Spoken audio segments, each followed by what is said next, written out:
Some residents of Marikina City are still in evacuation centers due to threats of flooding. And now let's get the latest from mobile journalist Ivan Tarinque, who is reporting live on the ground. Good morning, Ivan. Ilang residente ba ang nasa evacuation center pa rin?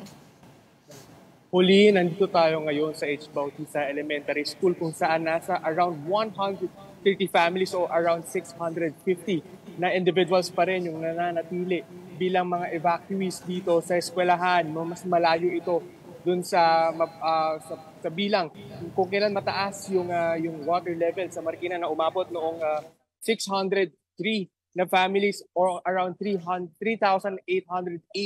na individuals. Kanina may mga naabutan tayo no, na nagsisiuwian na yung ilang mga evacuees dito. No, dahilan ng iba, kailangan na daw nila maglinis para kahit papano, yung ibang matitira dito sa mga evacuation center, pagdating doon sa kanilang tahanan, pahinga na lang yung gagawin. Pauline? Evan, kamusta naman ang level ng tubig sa Marikina River? Alam naman natin na pag umuulan talagang binabaha naman talaga ang Marikina. So kamusta yung water level at yung response na rin ng LGU ngayong panahon ng sakuna?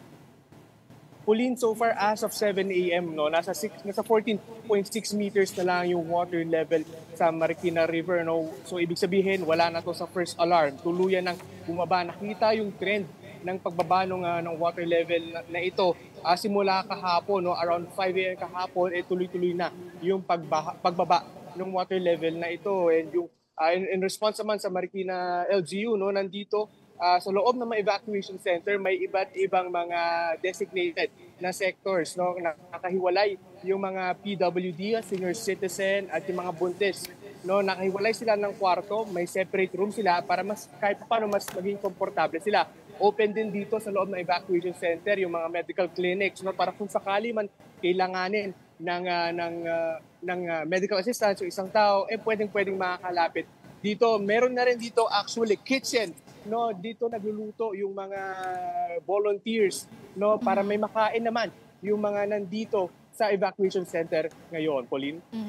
All right, thank you very much. That was mobile journalist Ivan Tarinque reporting live from Marikina.